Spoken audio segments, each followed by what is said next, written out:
ये कहते हैं कि इतिहास खुद को दोहराता है, लेकिन इतने क्लोज मार्जिन से वही इतिहास रिपीट हो जाता है, ये शायद किसी ने सोचा होगा। खैर, ऑस्ट्रेलिया फिलहाल फाइनल में पहुंच गई है, या आप कह सकते हैं कि साउथ अफ्रीका ने एक बार फिर खुद को सेमीफाइनल में हरा दिया।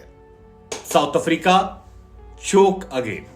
हाँ जी, 1999 में भी तो यही हुआ था यार। साउथ अफ्रीका ऑस्ट्रेलिया का मैच था, ऑस्ट्रेलिया ने 213 रन बनाए थे। साउथ अफ्रीका अच्छा लड़ी थी, मैच पूरा कंट्रोल में था, लेकिन फिर धीरे धीरे मैच गवाया और ऐसा गिव अप किया कि मैच हार गए। 2023 में भी कुछ बदला नहीं है, 24 सालों में कुछ नहीं बदला साउथ अफ्रीका के लिए। इस बार साउथ अफ्रीका ने 212 बनाए, अच्छा लड़े, जबरदस्त लड़े, लेकिन बवूमा की कप्तानी आई थिंक एक हार की बड़ी वजह बनी। गलत समय गलत गेंदबाजों का इस्तेमाल करना। कई गेंदबाज ऐसे थे जिन्होंने जोर लगाया, खासतौर पर स्पिनर और कॉटजी। यार क्या बेहतरीन गेंदबाजी उस लड़के ने की, कॉटजी ने। आई थिंक साउथ अफ्रीका के लिए इस वर्ल्ड कप की फाइन हो रहे हैं, पसीने से तरबतर थे, 150 की स्पीड में आकर गेंद मारे थे, पैट कमिंस का बल्ला तोड़ा। एक लड़का भी था जो दादा के स्टाइल पे घुमा रहा था। बबूमा गलत डिसीजन भी ले रहे थे, लेकिन कुल मिलाकर साउथ अफ्रीका ने चोक किया है। और बुरा लगता है उनके लिए। बुरा इसलिए लगता है क्योंकि इस मैच के पहले साउथ अफ्रीका और ऑस्ट्रेलिया में 3 बार मुकाबला जो हुआ था, उन तीनों मैचेस में ऑस्ट्रेलिया को साउथ अफ्रीका ने हराया था। लेकिन ऑस्ट्रेलिया बड़े मैचेस की टीम है और बड़े मैचेस में साउथ अफ्रीका चोक करती है, और वही हुआ। साउथ अफ्रीका जीत हारी और ऑस्ट्रेलिया और साउथ अफ्रीका के मुकाबले में दोनों टीम जो है वो लगभग बराबर थी। ऐसा नहीं कोई बहुत खास अंतर था, सिर्फ अप्रोच का अंतर था। ऑस्ट्रेलिया का माइंडसेट था कि यार हम 5 बार के वर्ल्ड चैंपियन हैं, और साउथ अफ्रीका का माइंडसेट था कि यार हम चोकर हैं, और यही देखने को मिला। कप्तान टेम्बा ने क्या जरूरत ससुर को पहले बैटिंग करने की, वो जानते थे यार अभी फोरकास्ट कंडीशंस है, फायदा मिलेगा तेज गेंदबाजों को, लेकिन भरोसा नहीं था अपनी सेकंड बल्लेबाजी पर, और उसी का असर रहा। मिलर की क्या कमाल की बल्लेबाजी, लेकिन वो भी हैरान करता कि पहले साउथ अफ्रीकन जिन्होंने वर्ल्ड कप में नॉकआउट मैच में शतक लगाया, मतलब 2007, 2011, 2015। मुझे कई बार लगता है कि 2015 वाली अफ्रीका जो थी उससे बेहतर कुछ नहीं था, लेकिन हर बार वो quarter final, semifinal, quarter final, semifinal में आ जाते हैं।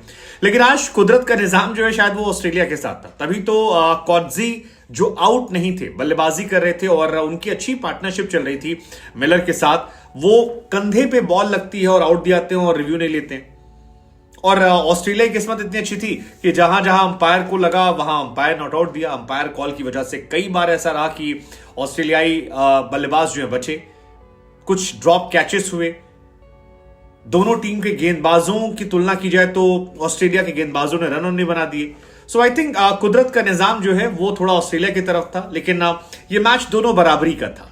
हालांकि अफ्रीका ऑस्ट्रेलिया बराबरी में तो 1999 में भी थे, लेकिन किससे घंटा फर्क पड़ता है, याद तो लोग दुनिया। मेरे हिसाब से इस मैच में सबसे बड़ा इंपैक्ट जो रहा वो ट्रेविस हेड का रहा। ट्रेविस हेड इसलिए कह रहा हूं क्योंकि जब गेंदबाजी चल रही थी और 24 पर 4 के बाद क्लासन और मिलर एक जबरदस्त पार्टनरशिप कर रहे थे। क्लासन 48 बॉल पे 47 रन बना चुके थे, 2 छक्के 4 चौके मार चुके थे।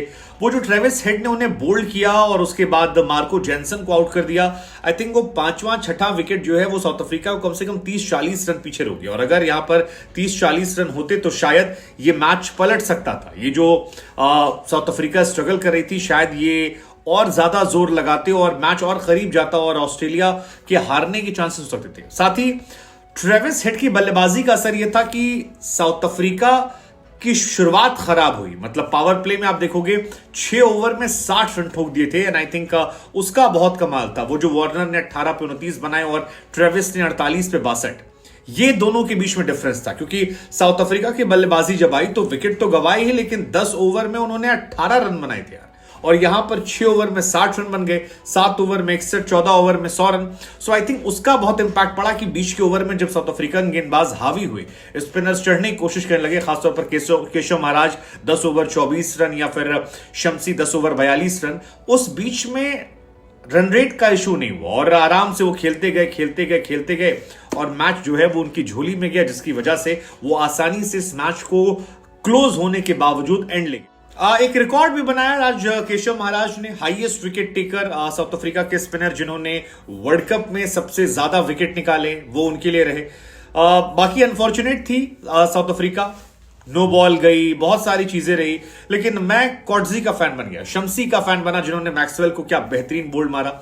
मैच में लाए। क्विंटन डिकॉक का ये आखिरी वर्ल्ड कप मैच था। मैं उनके लिए भी बुरा फील कर रहा हूं क्योंकि इस वर्ल्ड कप में उन्होंने अपना पूरा जोर लगाया, वर्ल्ड रैंकिंग में 3rd पर वो गए थे। ऑस्ट्रेलिया ने भी हालांकि हारने में कोई कसर नहीं छोड़ी थी। स्टीव स्मिथ फालतू शॉट खेलकर आउट हुए, लाबुशेन फालतू शॉट खेलकर आउट हुए। सो बहुत सारे इश्यूज रहे, लेकिन ठीक है, अब मतलब क्या कहा जाए।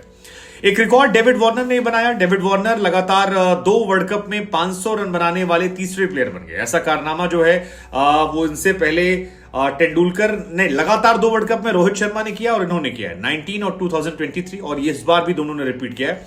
रोहित ने भी रिपीट किया, इन्होंने भी रिपीट किया। वैसे ओवरऑल 2 वर्ल्ड कप में जिन खिलाड़ियों ने 500 बनाए हैं उसमें तेंदुलकर का भी नाम है। तेंदुलकर ने 96 एंड 2003 में ये रिकॉर्ड किया था। हालांकि वार्नर की छोटी पारी भी जो थी वो इंपैक्टफुल थी, ट्रेविस हेड की तरह, जिन्होंने 62 बनाए।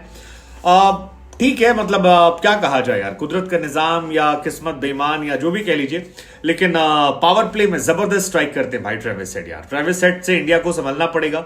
उनका स्ट्राइक रेट जो है 136 का है, रोहित शर्मा का 131 का है, मार्श का 111, वार्नर 109, शुभमन 109। खैर साउथ अफ्रीका के लिए इतना ही टेक अवे है कि अच्छी टीम है यार, तगड़ा लड़े इस वर्ल्ड कप में, कई मैचेस में तगड़ा लड़े, कई जगह इजीली गिव अप किया।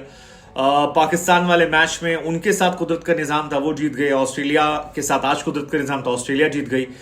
इससे पहले नीदरलैंड से वो हारे थे, वो शॉकिंग था। लेकिन एक कमजोर कड़ी उन्होंने जो एक्सपोज करी थी कि बैटिंग सेकंड उनको इश्यू होते हैं, आई थिंक वो उनके हार की बड़ी वजह बनी। ऑस्ट्रेलिया इंडिया के लिए टेक अवे ये कि ऑस्ट्रेलिया इतनी भी पावरफुल टीम नहीं जितना वो नजर आती है। ऑस्ट्रेलिया पैनिक करती है और ऑस्ट्रेलिया के बल्लेबाजों को आप रुला सकते हैं अगर आपकी गेंदबाजी में क्वालिटी दम है, तो वो एक चीज देखने को मिली। मैं पर्सनली कॉर्डजी का फैन हुआ हूं आज। 9 ओवर 47 रन 2 विकेट जो थे, जिस जोर से उन्होंने गेंदबाजी की है, मैं उसका फैन बना हूं। बाकी डिकॉक, ऑल द बेस्ट भाई, आप आगे अच्छा करें, आप शानदार करें। बवूमा यार तुम सीखो यार, थोड़ा सा बेहतर हो, तुमने कूड़ा किया इस वर्ल्ड कप में। वांडर डूसन अच्छा कर चुके हैं, माकरम अच्छा पहले कर चुके, तुमने क्या कहा जाए। क्लासन का ठहरना आज गेम चेंजिंग फैक्टर हो सकता था। Miller, you have my respect यार, आप इंडिया में बहुत जबरदस्त खेलते हो। बाकी साउथ अफ्रीका में क्या कहा जाए, मतलब ओवरऑल आज मार्को जेनसन जैसा गेंदबाज था, 3 ओवर करता है, जो इतने विकेट निकालता रहा, सब कुछ करता रहा, वो इसी में नहीं चला। वरना हर मैच में पावर प्ले में 2 विकेट 2 विकेट 2 विकेट 2 विकेट, लेकिन जहां पर क्रूशियल स्टेज थी वहां पर अंडर परफॉर्म नहीं कर पाए। लेट्स जस्ट होप कि इंडिया ऑस्ट्रेलिया में 2003 रिपीट हो और इंडिया वैसे ही बदला ले जैसे 2003 में था और WTC